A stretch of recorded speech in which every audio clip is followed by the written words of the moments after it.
Welcome to another episode of Reptile Fight Club. We're fighting it out today. This is Justin Julander, co-host, and with me as always is Chuck Culling. Hello. I can actually hear him this week, so that's good.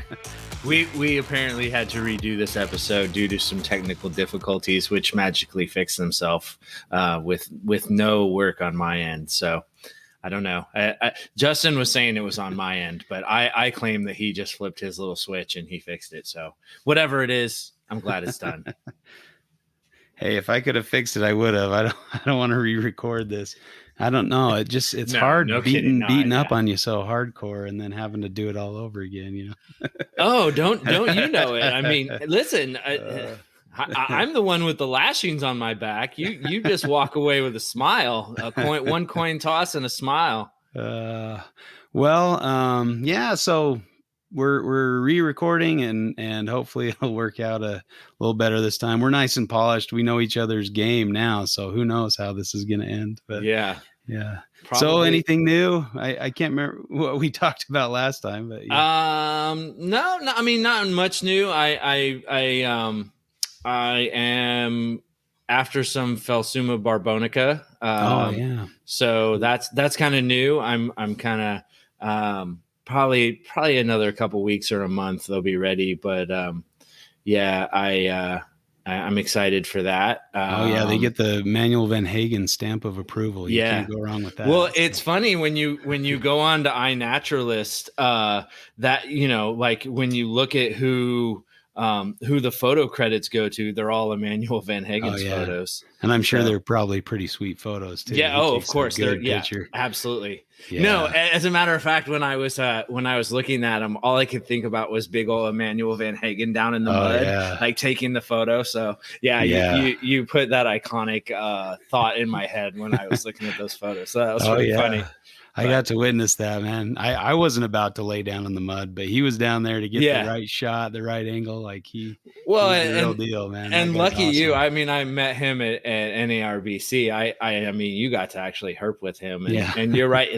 That booming voice and just his personality, and he's just fun. He's a fun dude. So he talked at Herpeton as well, so I got to listen to him there. And that's where it stuck in my head. Borbonica.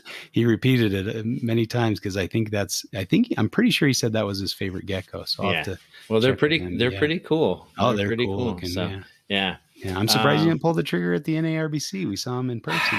You want to do research. You want to do it properly. I did. And, you know, I don't know if you know John Woodward, but I got one of my Williams eye from him, and he has 5 unsexed animals that he put up, and I'm like, I'm doing it. I'm just gonna do it. So, he's killing me, dude. He's got some another Legodactylus species that I was kind of like, yellow-headed geckos. Those are kind of cool. I could do that too. Like, so it's just like, I don't know. I feel like I'm falling down the rabbit hole when it comes to small Madagascar-ish area geckos. So, well, it's hard to beat a nice day gecko. They're just nice to look at out during the day. Yeah. They definitely do well in my room. My room's kind of like, you know, we talked about on the previous podcast. It's kind of that Terry Phillip middle of the road, room, and all those geckos seem to do really well in that middle of the road temperature. So it works out, you know. And they're fun, they're active, and they're fun to look at. So I'm really enjoying. Cool. I'm enjoying this dive. Yeah. Yeah. How about you? I got 2 clutches of eggs today. So from my clone geckos, or nice. My what's the scientific name? I always space on that. Lepto or lubrigus. Anyway, they're cool. And I'm running out of egg laying sites, so I bought some more off of Amazon. I'm using the quarter roll. They're like square tubes, so they don't roll. And then I can just set them in the cage, and they lay their eggs in there, and it's worked out really nicely. So nice. Yeah, kind of an easy way to do it. And then I can label, the top side where, to keep the orientation the same. And then I just take them out and put them in an incubation container. Just take them right out of the cage. So they've been pretty good about just laying in there. They haven't laid them anywhere else in the cage. So that's nice. I've Nice. got a pretty simplistic setup. Just, Yeah. I had them in a really thick, naturalistic vivarium, and they just weren't thriving, and I couldn't monitor their feeding very well, and they were just kind of failing to thrive, and the food I would put in there would get moldy really quick, and it was just not the best situation. Actually, one of the original ones that I got died inside the cage, and so I figured I'm going to set them up a little more simplistically so I can keep track of them. I think certainly those heavily naturalistic planted vivariums or terrariums, can be a little tough for that reason, is they're so biotic, and they've got a lot of natural factors going on to manage, and that can be tough. That can be tough. And I never really saw them. Like they were. Yeah. I probably should get some. I'm actually looking for a couple. I've got a couple empty cages at work, and I'm thinking about putting some stuff in them. And of course you are. What do you do with empty cages? God damn, you fill them. Brody's got some nice collared lizards.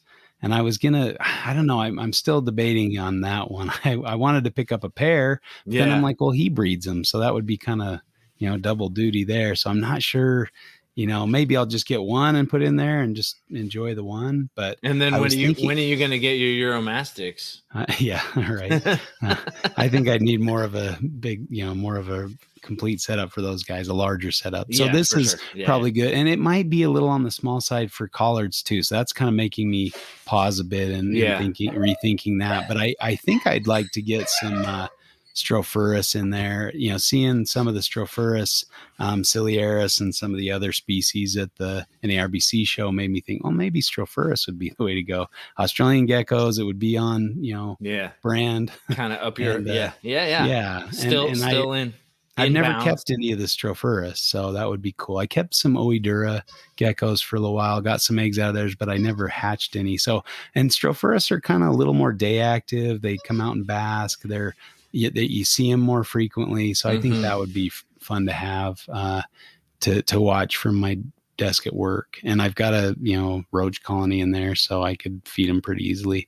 And I actually threw some mealworm beetles in there, and so the mealworms have been doing well in the roach colony. So they'll go down and eat the roach food and eat I don't know if they're feeding on the middens or whatever it's called, the feces of the roaches, but I see mealworms in there all the time, and I see the beetles every once in a while. So they're doing well. It's kind of a nice joint colony of roaches and mealworms. But so anyway, that's kind of what's going on here. Do you have a hard time concentrating at work sometimes, just watching your animals that you have there? I think I would get distracted. I think I would. Fun.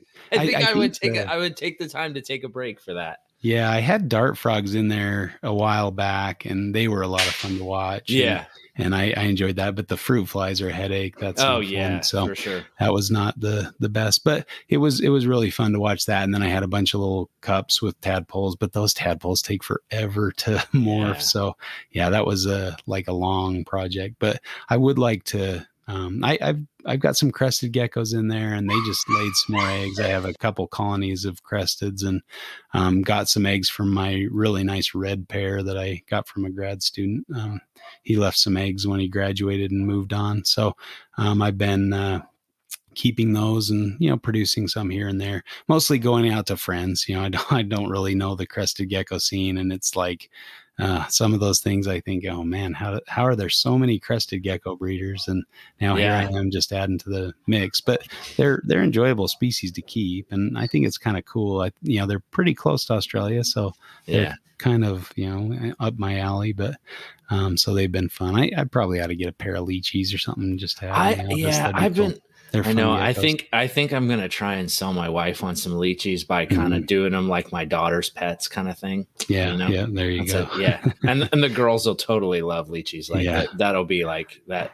That's just their flex. So I see this as a plannable win-win for the future. We'll have to see. I'll update you all later. That'd be So cool. yeah. Well, it's about time for breeding season again here. I've been It is, considering what right? I want to pair and how many I want to produce and how much work I want to have in the Yeah. spring and summer. So, Yeah, no, I was all kind of fun. listening to the NPR with Brandon Wheeler, and they were just kind of talking about what they're going to pair and all this stuff. And I'm like, gosh, man, we're right, Yeah, like we're here we go, you know. yeah. So With the geckos, and it's a little different. They kind of are like they just go pretty much all year, and then they may cool down for the winter a little bit. But they're yeah, it's kind of funny how yeah, the difference between pythons and geckos. yeah, Yeah. yeah, All right. yeah. Well, They kind of take a little break, and then do it mhm. again. But yeah, Yeah. sorry, Yeah, go. it's you've always got another clutch or two in the wings. I got Yeah, surprised with another Amier clutch. I didn't think she was gonna lay again, and so it was nice. So I've got those eggs incubated. That's the last eggs I have in my incubator. Sorry, I had to sweet. look back at my incubator when I talk about it. So Is it there? little There Doppler they effect are. there. Yeah. So kind of I Justin gotta does a watch myself flyby. talking to the microphone. But should we get to fighting here? Oh yeah. All right.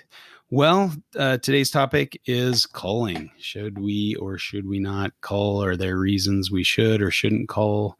We'll discuss kind of both sides of that topic and see what comes out. So we'll go ahead with the coin toss. This is I your favorite predicted. part. I predict a giant So ass whooping. yeah, well, just whatever you're gonna pick the opposite. God damn. It's like my daughter. She like when we go out into the reptile room, every time she says he or her about a snake, she always gets it wrong. It's all Ashley just can't get the genders right on my animals out in the reptile room. It's so funny. Yeah, I always know like if she says it's a boy, it's going to be a girl or vice versa. So I should just have her help me sex them and be like, okay, what's this one, boy? Okay, I'm going to label I it. should just have her. I just should have her call the coin toss and then be like, Yeah. whatever, what opposite, whatever she said. Well, it She, might be opposite. She might I, get coin tosses right. She that's is my true. daughter after all. She is a Jewlander. That is true. Yeah. I apparently don't do coin tosses so well. Okay, go ahead and call it. All right, heads. It's tails. See? No, I believe Oh you. man, It's just that's hilarious.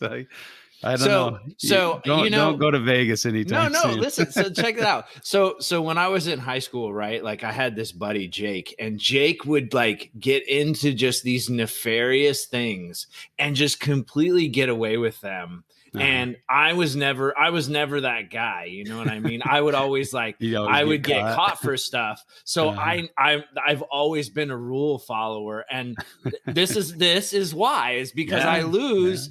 You know, your luck is not great. 98% of the coin tosses that I throw. I don't gamble in Vegas. Like, you know, there's a reason for all this. So Yeah.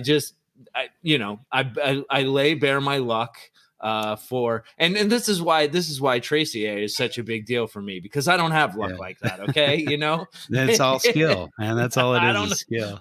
we'll No see, luck but involved. yeah, well, I don't know. I think If lightning everything strikes has a 3 times, yeah, I think you yeah. can Well, safely call it, right? if All it'll right, strike, well, if it'll strike one more time and I get yeah. a clutch, then that's good for me. Yeah, right. Okay, well, I think I will take the nay side. That you should not call. Shouldn't call. Yeah. Okay. I mean, all right. or the negative aspects of calling. And so, Okay. yeah. I mean, obviously, I'll defer to you. So I'll shut my mouth and let you start. Sure. Yeah. Sure. All right. So, I mean, I feel like this is old hat because we've done this show, so he knows what I'm already going to say, and he's smirking. I'm just waiting. He's the trap is up. set. Yeah, the trap is set. I'm going to get my other leg chewed off here in a minute, folks. So why culling is okay or why we should. I think that it's a touchy subject. The last time this subject really came to bear was back in the MP days. Sean Christian brought it up, and everyone lost their freaking mind over it. And I understand why people lose their mind over it. I mean, and so I think first off, I would establish that culling is something that is probably a breeder only type of thing. I don't see any reason why, your average reptile keeper needs to be culling any animals. And when you do think about culling animals, you want to think about, how is that done humanely? I think, uh, Hey, you're the taking my side here. no, no. I'm You're setting saying up why some. we shouldn't I'm call. set. I'm You're the setting pro some. side. I'm setting some ground rules here before I go in. Okay, just let me stake off my All property right, lines, all right. I'll sir. try to be Um, patient. I'm just so trying to yeah, trying to yeah, spring yeah. that trap early. I know. I got you. I know how you operate. I know how you operate. So all of that said, I don't really see a reason for your average keeper to be culling animals. For breeders, though, I think we see plenty of neurological issues. We see snakes with problems, and I think I do truly think that you can get animals that through their line breeding or through their morph combinations become just not viable, and you know perhaps taking them out of the gene pool is the correct thing to do. I mean, I think you look into nature, you see that nature, non-discriminate, no feeling, no apology, will deselect the weak from the gene pool. You can see it on National Geographic every time a lion takes down the weakest of the herd, or takes the easy prey, which is often the slowest or the sickest, or sometimes the youngest. So maybe the young one takes it for the team, but I think that's kind of probably how I'd start. And I will just allow you to retort. Yeah, let's Yes, get that trap exactly, sprung. No, exactly. I mean, obviously that's kind of what I was gonna start out with is Ha! that there are, of course, times when you need to call an animal, euthanize an animal, and that's typically when there's severe disease. If they're suffering and there's not much chance of recovery, then it's probably a good time. Now it's difficult with reptiles because you don't usually know they're sick until it's pretty far in. So Yeah. that's kind of tricky to make that call, because they do a good job of faking us out to show, oh, everything's great, and then 2 days later they're crashed or they're dead. So it's a little difficult to make the call. And I do think that if you have a sick animal, for the most part, you should try to seek veterinary help for that animal and not just put it down because it's an inconvenience. Now, of course, if you've got a giant breeding operation and it's your livelihood, and all of a sudden you've got a bunch of animals that are sick, and it's spreading through your colony, yeah, obviously, you need to put a stop to that. And that's kind of more along the lines of farming or, a big operation rather Sure. than a hobbyist or pet keeper. Yeah. But, say if I'm not a huge breeder, I've got a fairly manageable collection. If I have an animal that's sick, I have veterinary friends that can help me out with that. I can take it into the diagnostics lab up at my university and have somebody help me out there. So it was really convenient when I had a graduate student who was a vet because he could really come on over and check it out, and he couldn't complain about it because I was a major professor. Yeah. No. Right. Exactly. Of course, I never see. forced him into that. Yeah, I see how you hold feet to the But he fire. was very nice and very helpful, and I was nice to him. I let him use my male crested gecko to breed his females and stuff. Yeah. So anyway, but you bear trap your co-hosts. yeah, exactly. Hey man, this is Fight Club. This is Fight Club. No whining. There's no whining in Fight Club. Yay! You're right. You're right. That's fair. That's fair. But so there, aside from those obvious things, I mean, I think the first step is not to say, oh, it's sick, we better put it down. Let's try to get it some veterinary care. So I would say there's probably relatively few reasons to call an animal. Now,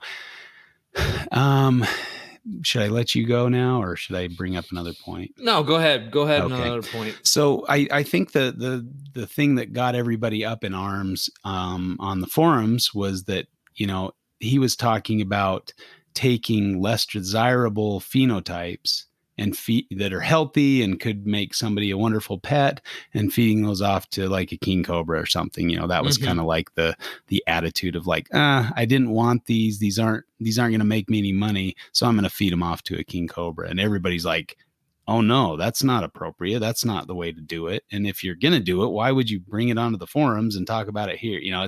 It would just seem to like, what kind of point are you trying to make here?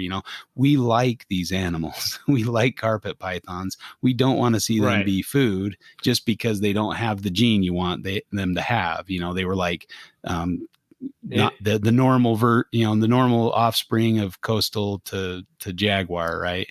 And he was wanting jaguars. It's like, well, actually it's probably the jaguars you should be feeding to the king Yeah, I cobra, was just gonna say based now on I would Chuck's say that's argument. Yeah, flipped. Yeah. yeah, right. And so I think that's why everybody got upset, and rightly so. I think that's kind of unless you're just in it for the money and you just want to maximize your dollar and keep the most desirable morphs and feed everything off to a snake because you don't want to mess with it. Now, there's other avenues for that. We talked about wholesaling and things like that. So I think that's the vehemence, and I would side with that. That no, you don't just cull an animal because it doesn't have the appropriate genetic combination that you wanted. So I think to respond to that, Mm-hmm. I don't. I'm not. I'm not arguing against that, but here's what I will say is that we feed off live rodents all the time. We feed off all kinds of other insects and all manner of feeders. And we don't bat an eye at that because that's the cycle of life, right? And so, the idea that you can take, a snake that you produce and feed it to a blackhead or a cobra or whatever shouldn't be for all of us big boy, snake breeders and animal keepers. That shouldn't be an over the line kind of thing. Now, should you bring it onto a forum where everybody likes carpets and make it kind of an incendiary comment or thread? Like, no, probably not. You're probably not. You're going to get the wrong rise out of people. But just from a this is okay, but that's not okay kind of tact or whatever. Mm-hmm. I don't see any difference in feeding off a snake that you produced and feeding a rodent or anything else. And maybe don't advertise that you take animals that maybe you didn't necessarily plan to use as a feeder, but that you have snakes that now let's just say that you were a king cobra breeder and you bred ball pythons and probably not the greatest snake, maybe retics or something like that where you can get a bunch of them, and you fed off. Would people flip out about that? And I think part of that depends on your audience, and so that's a little removed from culling, but I think it follows in the same kind of mental thought process around like, why is this okay but this isn't okay? And I mean, there's all manner of things. Like jags is a good example. Like, people are willing to deal with fall off the perch neuro animals, and they live, they breed, they do their life, and they're we have no idea whether or not they're suffering from that. But the argument might be, well, that's not a healthy animal. Sure. Now, does that mean that we should be calling jags that are neuro? Well, it seems like we've had the issue with neuro where perfectly normal jags can get neuro. So it's just a thing with jags, right? Sure. But I do think that if we're talking about strong genetic populations that don't get deselected in the wild, then we have to entertain the idea of calling for genetic strength. It's not a popular thing. It's not something we should advertise out to people, and it should be done in the most humane way possible. But when we're taking animals out of the wild and removing them from the natural selection process and doing artificial selection, I mean, isn't culling that another word for the natural selection or deselection that we do? I mean, yeah, once you take it out of the wild and put it in your care, you've kind of removed those selective pressures, right? Sure, You're not absolutely. allowing predators into the into the cage with your animals, or setting up some naturalistic way in that regard for the most part.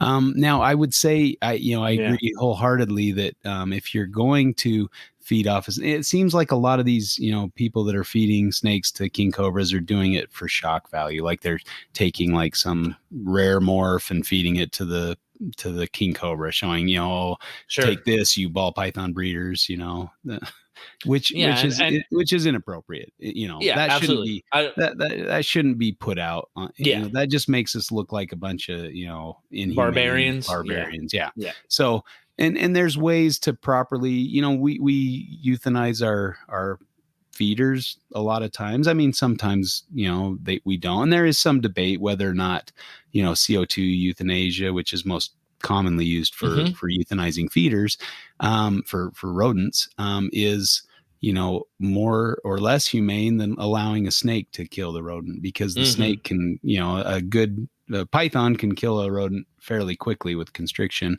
A venomous snake, of course, can kill a rodent fairly quickly with an appropriate sized food item. So that is debatable, and it's hard to say. So maybe And the same goes for feeding off but of. neither is a painless death. Sure. Yeah. I You mean, know. I don't think it's possible to have a completely painless death. There Right. is some, question if CO2 euthanasia is more euphoric, if they actually have pain. I mean, they're saying that, oh, the mice start jumping around and they're showing signs of stress. So they know that they're going to die, kind of thing. Yeah. So, it is really hard to say. Now, when I euthanize mice with CO2, it seems to happen pretty quickly, within Mm-hmm. 10-15 seconds. But Yeah. also, a snake can constrict a mouse pretty quickly, Yeah. within 10 to 15 seconds as well. So, that's debatable. Mm-hmm. But I do think, to use it as a way to show off, or to get clicks, or to get attention, or whatever, is definitely inappropriate and Yeah. not the way to go. Grossly Yeah. inappropriate. Yeah. And I also disagree. Like, I think that, I don't think that people should be putting up live feed videos either of even No. a snake killing a rodent. I don't think it's appropriate to celebrate death in any way. That's my personal belief. And I think, if you respect a snake, and you wouldn't want to see a snake being killed, why would you want to show somebody, a rodent being killed? It's maybe the same for them as it is you. I don't like to see spiders killed, or bugs, in stepped on for no reason. That just Yeah. doesn't. I mean, I'll swat a mosquito all day if they're so I'm a little bit of a hypocrite. But if there's a spider in the house, I will try to take it outside, or put it in a spot where it can maybe catch some bugs that are in But the you house. do you research emerging tropical viruses, so you and mosquitoes Yeah. have some history, right? Oh I yeah, get it. I get it. they kill more people than anybody. So I guess Yeah. if anything deserves it, it's a mosquito. Yeah. But anyway, that aside, I think it's very important to value life. And Yeah. so if you're going to euthanize an animal, back in the day, like even in the lab setting, these researchers would just kind of smack the mouse on, or the rat on the side of the table. And sometimes that would get the job done. And other times it wouldn't, or sometimes they would knock their nose and there'd be, blood, just a Blood everywhere. horrible Yeah. scene, that's Yep. not appropriate. And so there Yeah. were measures taken to correct that behavior. And so now we have veterinary or medically approved euthanasia measures that we use in the lab. And that includes, may include CO2 asphyxiation, or it may include chemical injection, and it can include cervical dislocation. Mm-hmm. I think that's a conditionally approved method. And they used to have it where you could place something behind the neck and pull the tail kind of thing, but sometimes that wouldn't work out. So that's not approved anymore. Now it's almost, you have to physically pinch the cervical, you know, between the Just cervical, dislocate it with your yeah, fingers. dislocated with your fingers. And so, if you're going to feed off a snake to your, king cobra or whatever, it's probably a good idea. I guess it could be debated to say, maybe you feed it live and let the animal have natural behaviors. And it could be that may be a fast and relatively humane way for the prey animal to die. But at the same time, it should be done with Mm-hmm. respect and with care for the prey animal, right? And if you can, it's probably a good idea to euthanize the animal humanely. And I think a lot of people will say, "Oh, just chuck it in the freezer," and Yeah, I that's my believe one of my that's a least favorite. yeah. I mean, Mhm.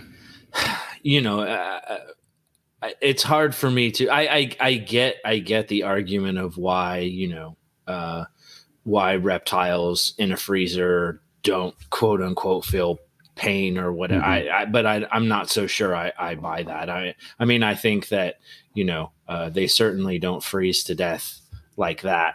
Yeah, And yeah. you can certainly see how, and I think we're figuring out how cold tolerant snakes can be. So, Mhm. I mean, I get it. They get down to freezing fairly quickly, but they're suffering. They're definitely suffering. Yeah, and formation of ice crystals in Oh yeah, in in the tissues. tissues and Yeah, stuff, is yeah, definitely something that can cause pain. And so, yeah, and we don't know how their perception is. So we don't want to be chancing it if possible. So yeah. I would suggest I mean in the lab another approved method of euthanasia, especially if you need certain bioanalytes from the blood, is decapitation. And so that's a quick and painless death. It's not the most fun way to euthanize an Sure, animal, of course, and that's again should be done with care for and concern for the prey animal. But absolutely.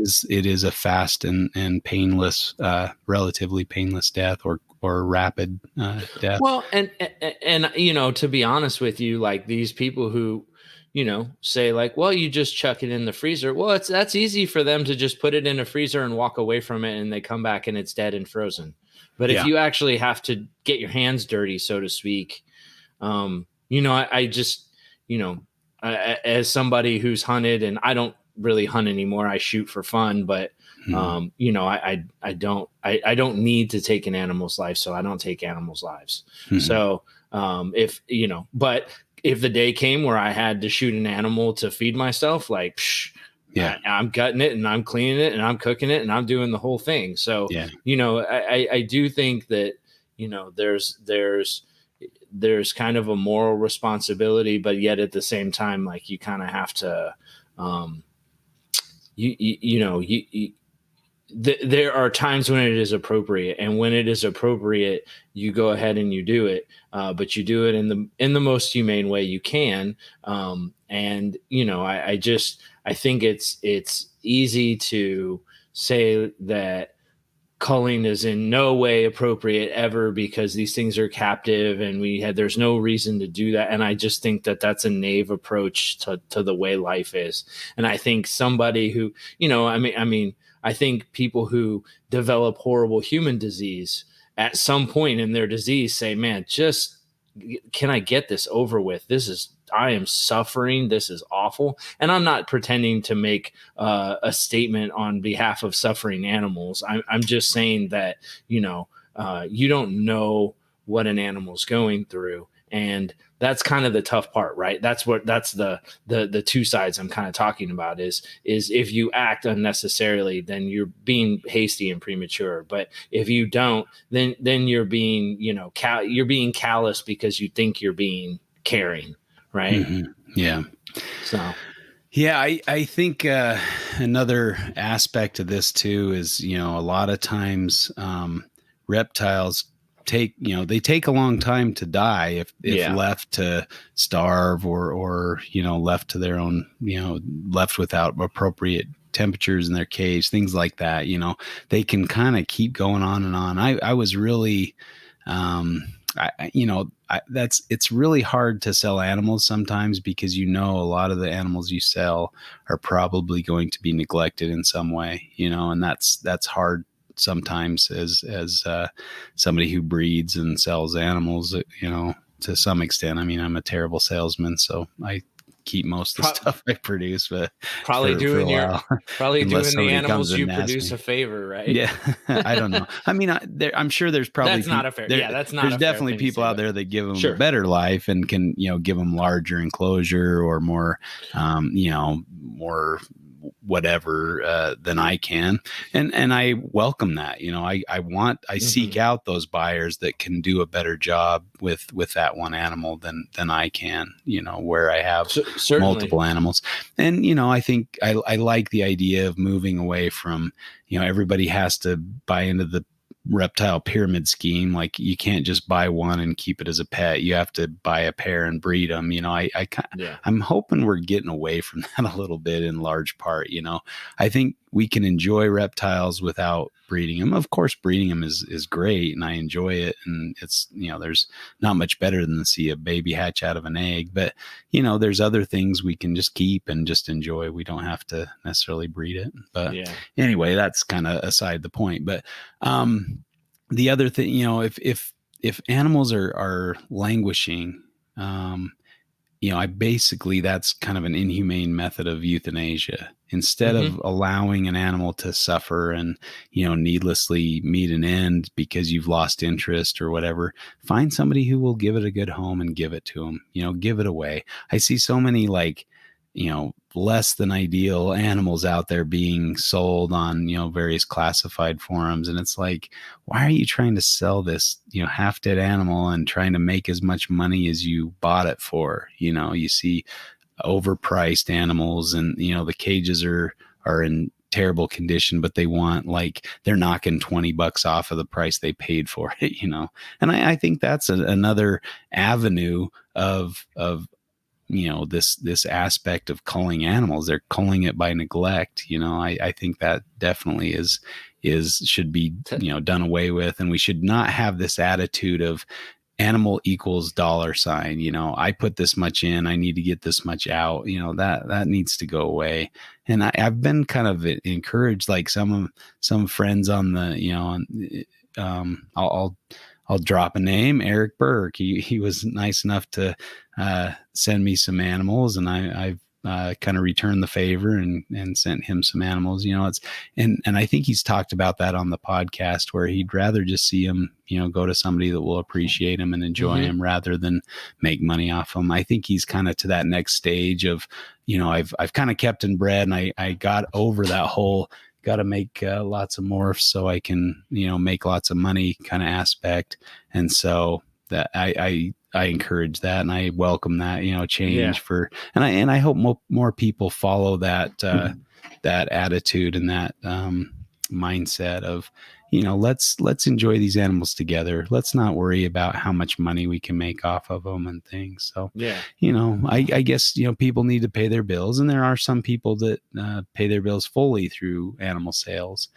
Me, I just, selling the animals here and there lets me keep the lights on, and add to the collection or add bigger caging or better lighting and things like that. So that's kind of I'm always trying to improve my animals, lives if I can. Yeah. And I think, the last NPR with Wheeler, that's kind of what they were talking about too, is like, if you got into carpets to make money, you fucked up. Like, you're not gonna, and that's true. I mean, it is true. Like, if you to really, and especially with where we're moving with trying to up our husbandry and our environmental game, the captive environment game. I'm just hemorrhaging money out my nose trying to provide the best environment for my animals, which is absolutely fine with me, because I don't, I don't care about making money off of anything that I do. Now, if I can, put more Williamsi out in the world, or give a kid a day gecko that they're going to love, or, make some more Halmaheras for the captive, scrub lovers of the world, like, I'm fucking down for that. That's what I'm about. But, just the chasing the money thing, and I don't know, man. I feel like you can see why people get so muddied with some of their, um, ambitions when Yeah. it comes to snakes, and the profit scheming and all this stuff. And I get, I'm not the doing it for a living and doing what you love is not lost on me either. Sure. Right? I don't look at it like, oh, you just, now you do it for money and that's what you, no, man. Don't get it twisted. There's a lot of great people doing great things, and they do it all the time, and so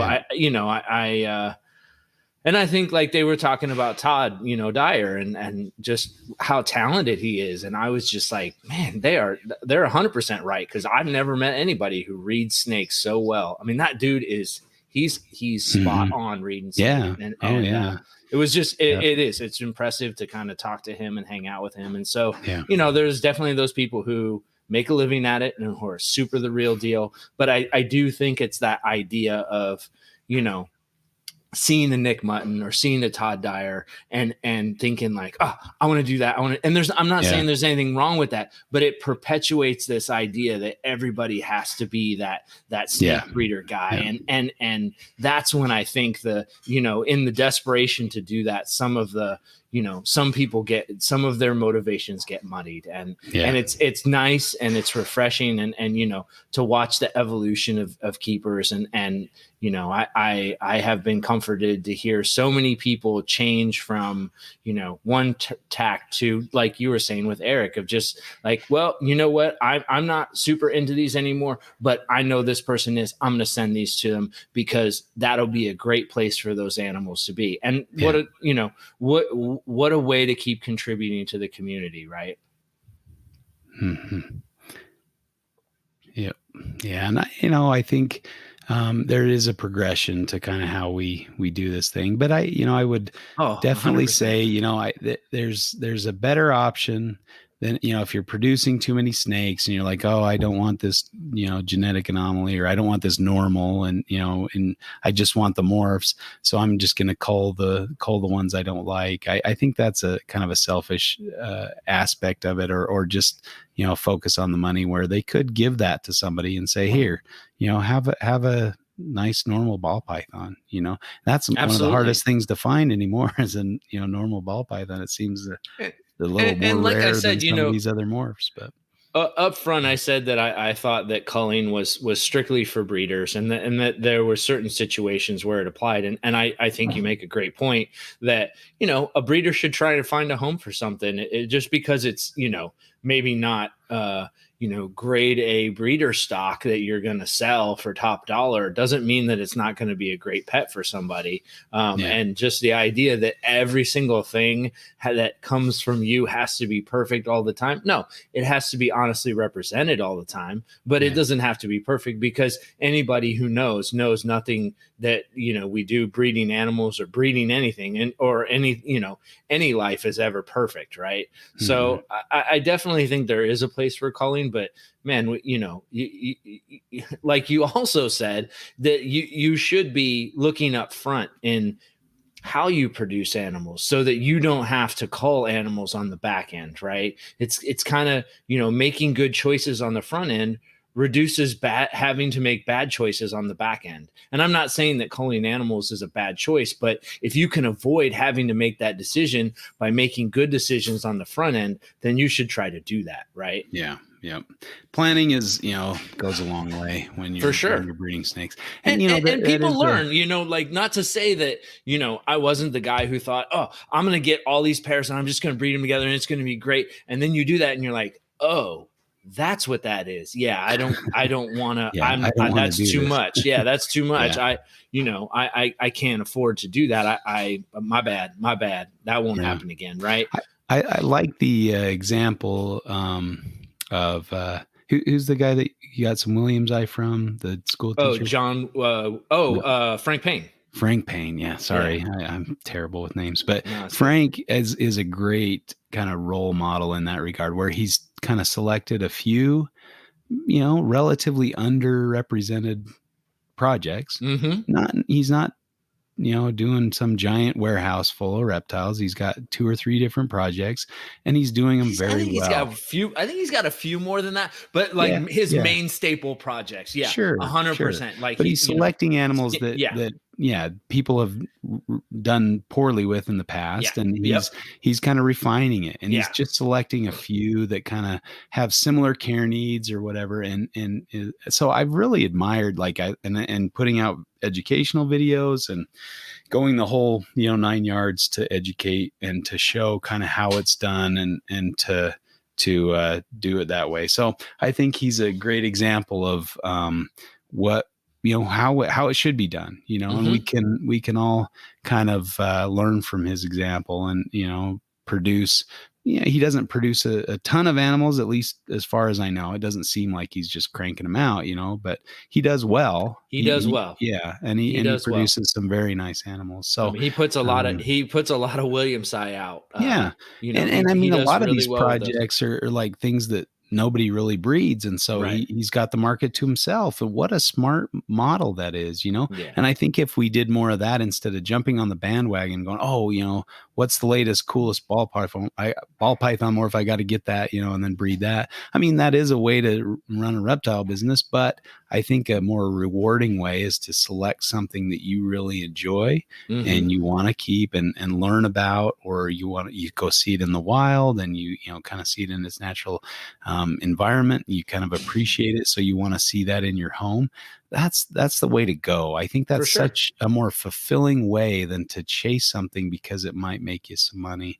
Yeah. And I don't think Frank Payne is necessarily hurting for cash. I mean, I think he Nah. sells the animals he produces, and he's generally, like, when I've checked his website, he's been sold out of a lot of the Yeah. stuff he has. Yeah. I mean, And I think his animals move fairly well. yeah. And he does it so well. He gets me considering, oh, maybe I want to breed this chameleon or keep this chameleon species, because Yep. he does such a great job of showing how cool they are and how colorful they are, that kind of thing. So, But if you can select something that's underrepresented, and maybe I think Joey Muggleston's another great yep. example, where he's got some project, xenosaurs and his Chinese crocodile lizards and things that traditionally haven't done the best for people, or aren't necessarily huge money makers. They have relatively few babies, and so they're not really a viable project. People who are breeding shingleback skinks, things like that, where they're not going to make Mm-hmm. any money, but they're freaking cool, and they cost a Yeah. lot to get, but you get them because that's the only option, that kind of thing. So Yeah. Well, I think both of those two guys are very talented guys too. I yeah, mean, yeah, Joe's pretty good, man. yeah, He yeah. produces some pretty cool stuff, and it's He does. pretty Yeah. diverse, and he's pretty damn consistent. So, Yeah, and he's a good guy. Like, oh yeah, for sure. and so I think there's some really good examples. But I mean, he's running a reptile business, and Yeah. he's got a lot of animals, and he needs to sell animals to put food on the table and things like that. I mean, he's also a professor and teaches classes and things, so I don't think it's Yeah. totally, I don't know you how he know, sleeps, dude. Like yeah, he yeah, must he's be got a lot so of. busy. hmm But that's he's a good example of things. Yeah. Um, so I, I think, despite their, maybe kind of wrapping it up here, I think there might be some reasonable reasons to call an animal. I think disease, but first seek, veterinary care. If you have something that's horribly deformed, the heart's on the outside of the body or something, of course that needs to be euthanized. And I would say something swift and effective, so you're not causing the animal undue pain. I would What do you recommend. think about animals that you like a line you think maybe going through genetic depression or that had that just just doesn't do well. I Yeah, mean, I there's mean, there's a lot of animals out there that we kind of limp along, because we're trying to feed them something they don't want to eat, or, and we're trying to domesticate them by getting them to take the commonly available prey. And, it's been successful over the long run for something like a hognose. You don't have to try to get toads or, scent with mhm, toads. You can feed it a pinky, you're pretty much out of the egg. But, there's others that are a little more tricky. And, I work with the Antaresia that want to eat lizards. And I mhm. like lizards, so I don't really want to feed them lizards. And I found alternate ways to keep them going. But every once in a while, you'll get one that just refuses. And so, they're a little trickier. But once they hit a certain size, they usually start taking rodents without hesitation, and they're solid Mhm. the rest of their lives. So as long as you can kind of get them over the hump and get them to that time, then they do great. So it is tricky. I agree. There are probably some projects that uh, the did we talk about lines last time or We did. I think last time we talked about the Peterson line, but no, I we didn't talk about that line. That line was solid. It was the yeah, no, I know. And then later after conferring with the Podfather, it was the Sylvester line. Sylvester line. Yeah, Sylvester Yeah. line's the one that had the kind of Which is funny because tumors or something in his I back don't, I line. mean, you say that name and I'm like, I remember that name, but I never remember seeing any animals that were from the Sylvester line. Yeah, there were relatively few produced, and the ones that were produced kind of didn't do so great. They Yeah. took a long time to get going, and then once they kind of got to breeding size, I think they had tumors or they had something where they just, It's not a that tumor. It's not a genetic tumor. that genetic whatever it was in Yeah. inbreeding or genetic defect lined up just right with that line, and they just kind of weeded themselves out, Yeah. so you don't see them anymore, and they've kind of gone away. So I don't know if that's genetic euthanasia. They're just Well, I mean, genetically it's not fit. And yeah, if your animal's suffering, it's not eating, again, I would probably recommend seeking veterinary care. And there are chemical ways to euthanize animals. And so, you can have the vet give it an injection. I can never remember this compound either. The Euthazol or is the trade name, but it's used to inject and put down an animal. So there are different ways to do that appropriately. if you could But whip off the name of all those drugs, I might call you Doctor. pentobarbital, Oh my God! pentobarbital. All right, Doctor Kevorkian. That's the.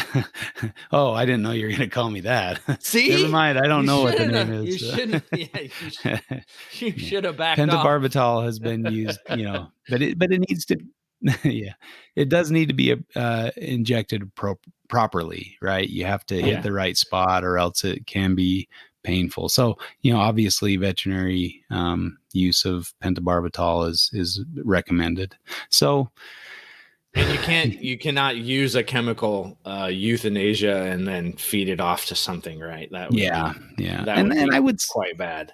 I would say, yeah, don't do that. I had a friend that bought some dog food and was feeding blue tongue skinks, and all of a sudden the skink started dying off, and he took it to the vet, and the vet detected traces of pentobarbital in the skinks, and they had eaten this dog food that had pentobarbital in it. It turns out they were supplementing the meat in the dog food with ground up dogs that had been euthanized with pentobarbital. And Dude. so the pentobarbital levels weren't high enough to kill a dog, but they were high enough to kill a skink, especially a gravid skink. So my friend lost a lot of gravid females in his breeding colony. So be very careful about where you source your food for your reptiles, Yeah, because that's a seriously. possibility. Now, I talked to my veterinary friend about this, just to give you some good information here in regards to that. But he said if you go with the top companies like Purina or some of these, bigger, I think he said there were 4 or 5 that were big enough that they get first pick of Mm, meat. The kind of, it's like the byproduct or the yeah. secondary meats from human consumption. The pet food industry gets the kind of leftovers, but they might, if you're one of the bigger companies, you're going to get the better leftovers, and the ones at the bottom who are, can't get the good leftovers, they get the dead dog leftovers, I guess. Yeah. And so, Oh and man. apparently that's an acceptable way to do business, and they're okay as long as it's not killing dogs. And he sought some, legal recourse, but his lawyer told him, hey, you used it off label. You Yeah. used Yeah. dog food to feed a skink, Yeah. so he wasn't able to make a case for going after the company. And I mean, other than the fact that, why are you Yeah. using dead dogs in your dog food? That's disgusting. Yeah, it's like a Soylent Green. And, Yeah. Soylent Green is made Oh, of people.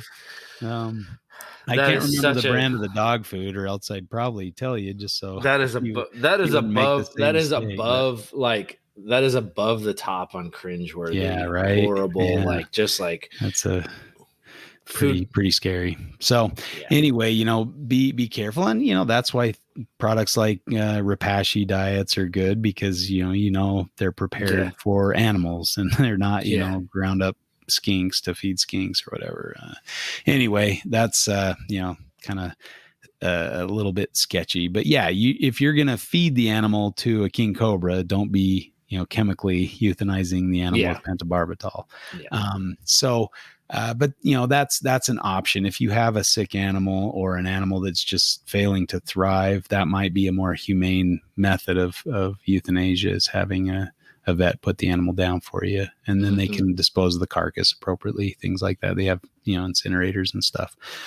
So that would be my recommendation. And usually it's probably better not to take matters into your own hands, and have a vet do it properly, so the animal suffers less. So but there's very few exceptions where an animal should be culled. I think there's very few reasonable reasons to cull an animal. I definitely don't disagree with that. I mean, I don't think we can call ourselves animal lovers and divert to culling when we don't like something. That doesn't, Yeah. you got to at least have a fucking coherent, mantra about yourself if you're going to call yourself an animal lover.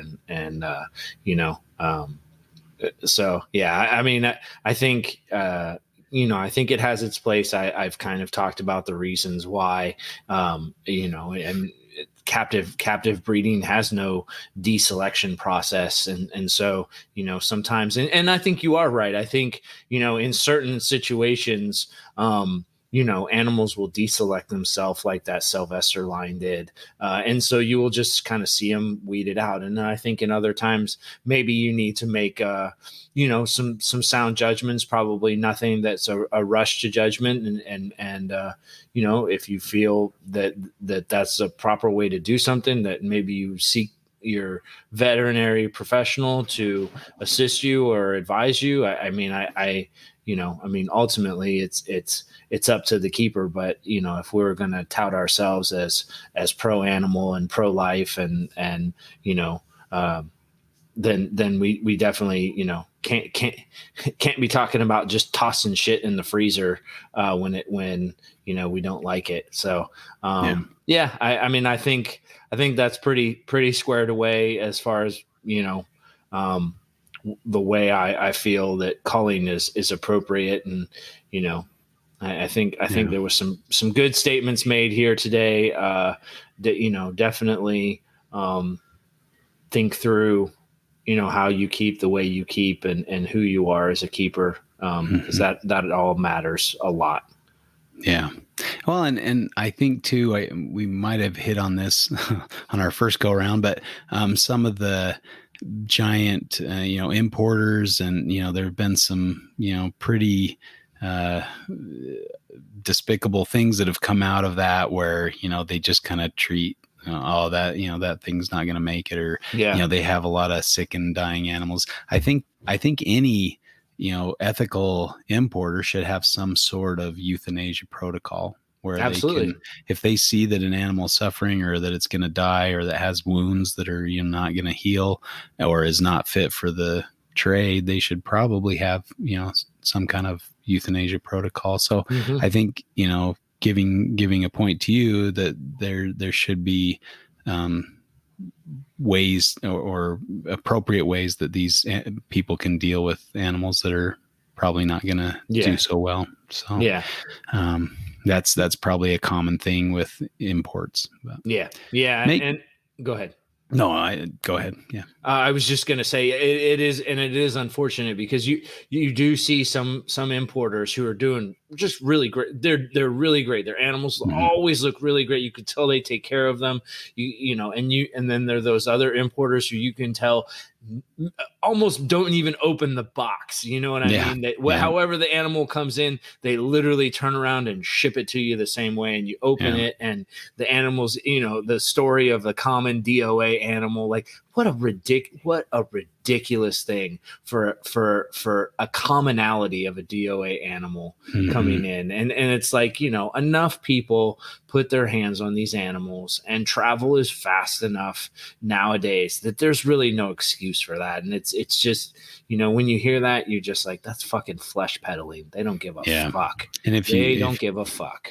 if you're bringing in animals, yeah, you need to respect the animals. And that goes back to kind of the first point is life is precious. Let's Yeah. respect life regardless of if you're, excited about that life form or not. I try to educate people. I love so I use this one at the family reunion because I've got a couple cousins that were afraid of snakes or that have killed snakes. And they were talking to me about it. Like, what do I do if there's a snake? And, I use the example, like, snakes are the only thing that it's where it's almost acceptable or socially acceptable to say, oh, I killed a snake once, I cut its Yeah. head off. If you replace any other animal, like if you replace puppy with snake, oh yeah, I killed a puppy once, I cut its head off, people would lose their Oh minds. yeah. You'd be in For jail. sure. That For you sure. can talk about that all day about snakes and nobody bats an eye because, oh, snakes are evil, snakes are of the devil, whatever. That needs to stop. Sure. We need to. Well, and I always tell people, and this will hit both of your points, is I always tell people, don't fear snakes, fear rodents, because rodents vector human disease, and a rodent can make you sick. Snake Mhm. will eat a rodent, and you're not going to jump a disease from a rat to a snake to a person. That's too big of a jump. They're an intermediary stop. In the same way that spiders eat mosquitoes. Mhm. Mosquitoes vector human disease, but Yeah. everybody's fucking scared of spiders. I mean, Yeah. Don't nobody likes stomp spiders. mosquitoes, especially you. But it's a misthinking on our part. Those things that we can't identify, that are so foreign to us or weird to us, and there's like, kind of a floating like ethic to it where, people think octopuses are cool. Well, they are cool, but they're really weird and they're really Yeah. different, like a Yeah. snake or like a spider. But for some reason, people can gravitate towards an octopus because I think there's an intelligence there or something that they can identify with. Whereas with a spider or with a snake, they don't see that, and they can't identify with it at all. So all of a sudden, because you can't identify with it, it's useless. And that's just such a short, way of thinking, Yeah. for how our, how our planet and its fauna is constructed on this earth. Yeah. Well, hey, talk about smart or talented. I cannot weave a web with string coming out my butt.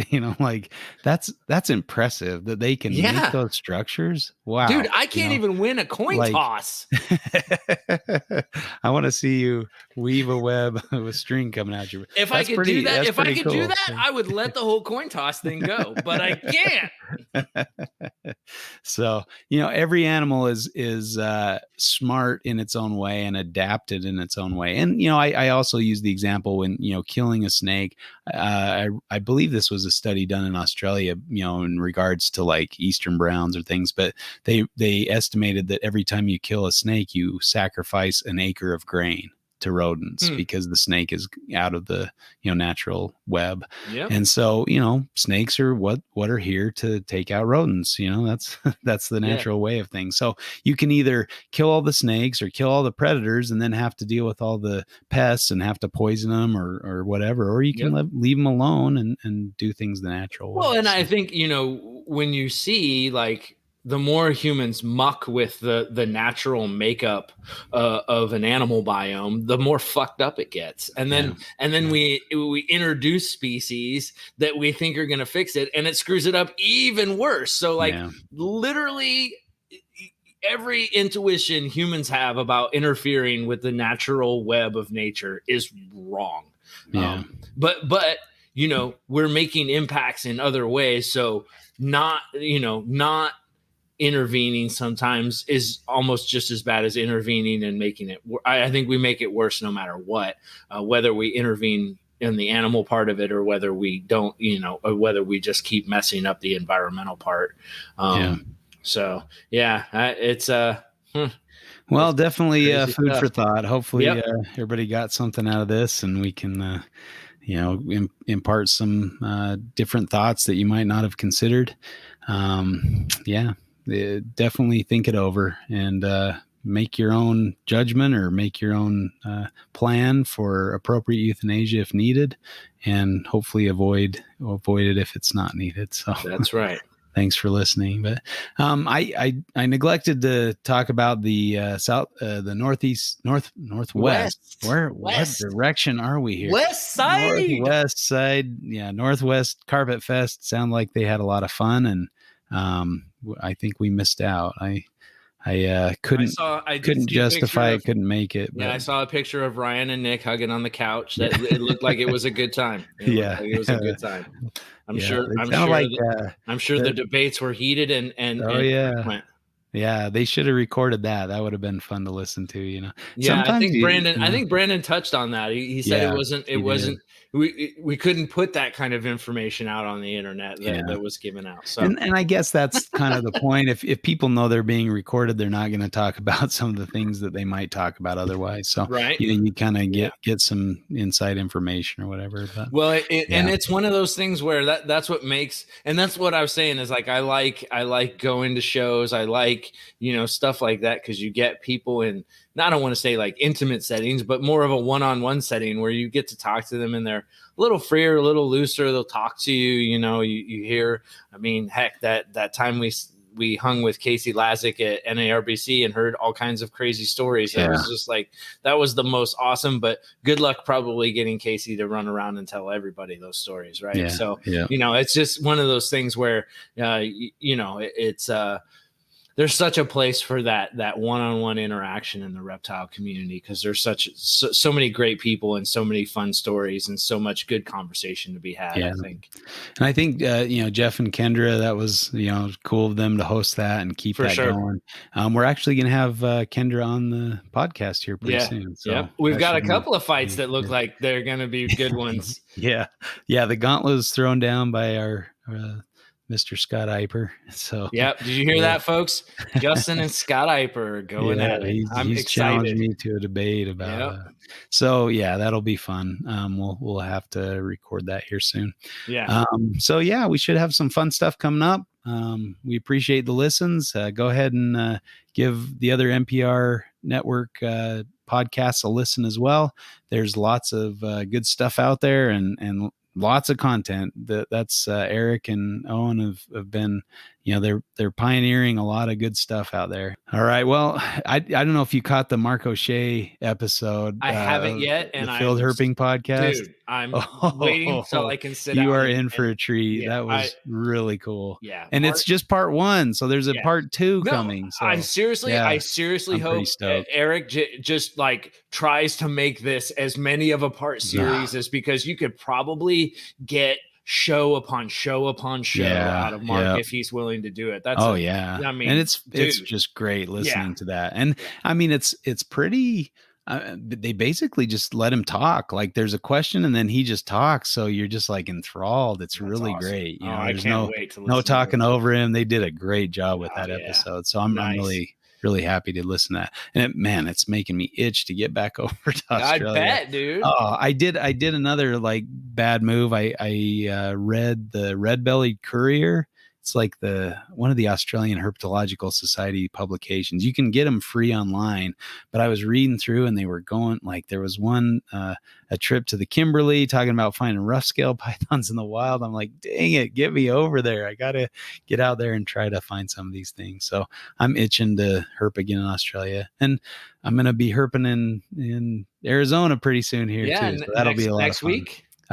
2 weeks, I think. 2 weeks. So, yep. Lucky enough to get invited along on this herp trip. So it should be a lot of fun. I really enjoy herping with these guys. And so, hopefully we find some good stuff in Arizona.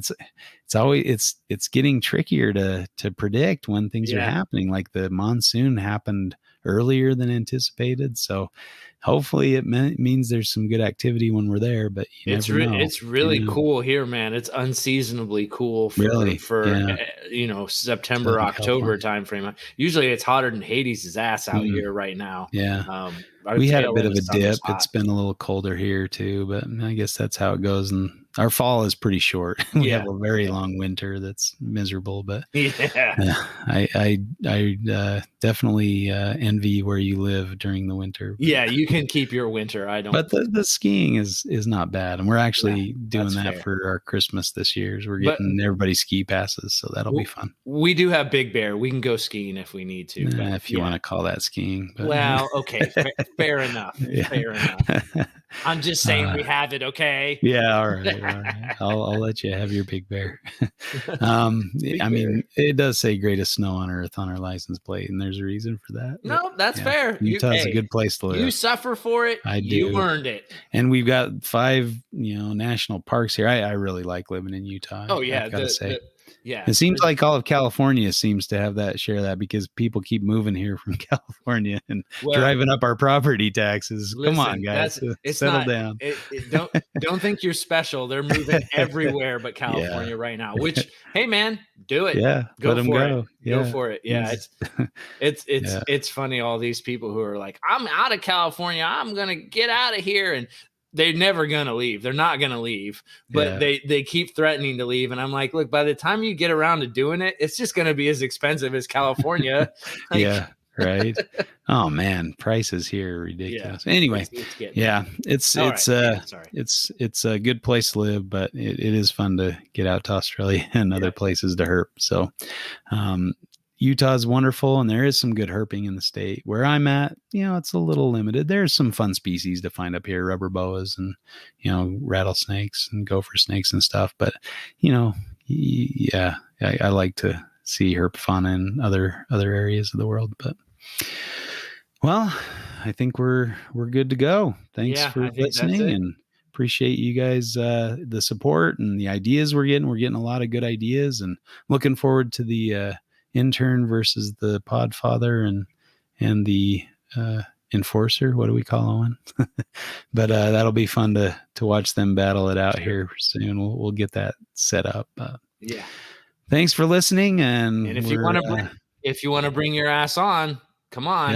Yep. Don't be shy. Throw down the gauntlet like old Scott Iver. Dude, I'm liking it. We're getting more people who are like, I want to come on. I want to fight about this. So let's keep it up, man. This is good. I want to see everybody that I know fighting.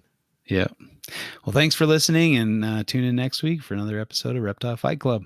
And as always, we're out. Fight Club.